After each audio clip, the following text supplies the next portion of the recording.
दोस्तों, क्या आपको पता है एग्ज़ाम में 80% जो पेपर होता है ना, वो 20% सिलेबस से आता है। और वो 20% सिलेबस के जो टॉपिक्स है ना, वो यहाँ पर कवर किए मैंने। तो आज का हमारा टॉपिक है important topics for nutrition, specially for BSc nursing students. तो चलिए वीडियो को स्टार्ट करते हैं।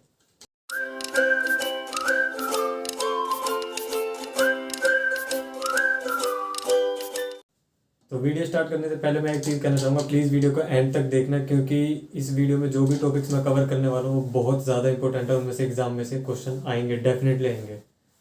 तो सबसे पहला आता है role of nutrition in maintaining health. Nutrition का क्या रोल है हेल्थ मेंटेन करने में। Then factors affecting food and nutrition, क्या क्या फैक्टर्स हैं जो अफेक्ट करते हैं फूड और न्यूट्रिशन को। देन बीएमआई यानी basal body mass index. Body mass index का जो फॉर्मूला होता है वो बताना होगा, और उसको जो फैक्टर्स अफेक्ट करते हैं ये बहुत इंपॉर्टेंट है। बीएमआई को क्या क्या फैक्टर्स अफेक्ट करते हैं वो हर बार पूछा जाता है एग्जाम में। ये टॉपिक्स जो मैंने यहाँ पर लिखे हैं ना, ये सारे हर बार एग्जाम में पूछे जाते हैं, बार बार पूछे जाते हैं। Then carbohydrates. कार्बोहाइड्रेट्स में आता है क्लासिफिकेशन और सोर्सेज क्या क्या है उसके, फंक्शन क्या है उसका। देन फैट्स में क्लासिफिकेशन, सोर्सेज और function. Next is BMR, basal metabolic rate. Basal metabolic rate का फॉर्मूला क्या होता है और उसको क्या क्या फैक्टर्स अफेक्ट करते हैं। देन प्रोटीन के बारे में अगर हम बात करें तो उसके क्या सोर्सेज होते हैं, vegetarian sources, non vegetarian sources. Then functions क्या क्या होता है उसके। Next is protein energy mall nutrition.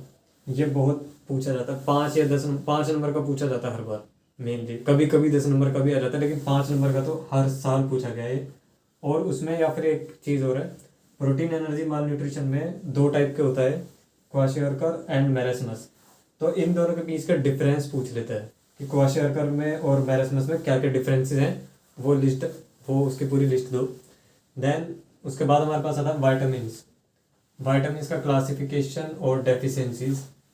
Then minerals, उसके सोर्सेज क्या है, डेफिशिएंसी क्या है, और ओवर कंजप्शन से क्या क्या दिक्कतें हो सकती है, क्या प्रॉब्लम्स हो सकती हैं, वो हमें बताना है। Then principles and methods of cooking, ये भी बहुत इंपॉर्टेंट है।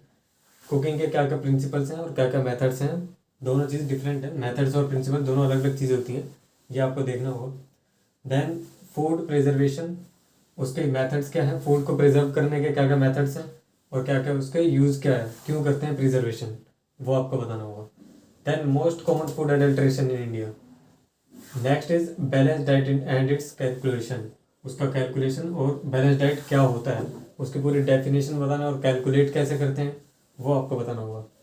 Next is menu planning. Menu कैसे बनाते हैं, specially for pregnant women and lactating mother. अगर मेन्यू प्लानिंग पूछा जाता है ना, तो या तो प्रेग्नेंट वुमेन का, लैक्टेटिंग मदर का पूछा जाता है, या फिर एनीमिक पर्सन है कोई, उसका मेन्यू प्लान करना हो। Next is mention various nutrition programme in India. ये बहुत इंपॉर्टेंट है, इसे स्टार मार्क कर लो।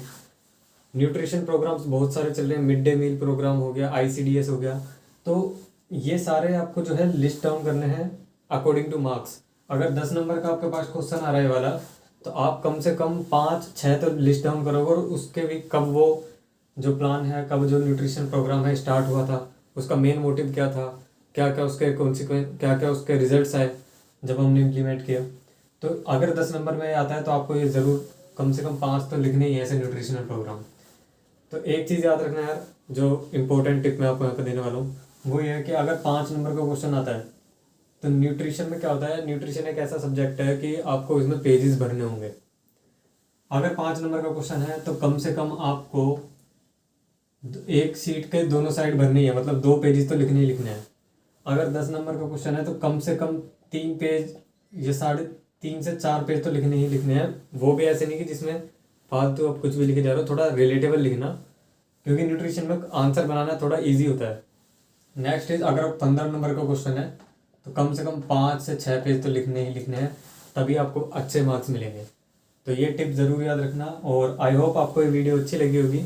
अगर वीडियो अच्छी लगी तो प्लीज़ लाइक कर देना, सब्सक्राइब कर लो चैनल को, और कमेंट करके ज़रूर बताना कि अगली जो वीडियो है वो किस टॉपिक पर चाहते हैं आप। तो मिलते हैं नेक्स्ट वीडियो में।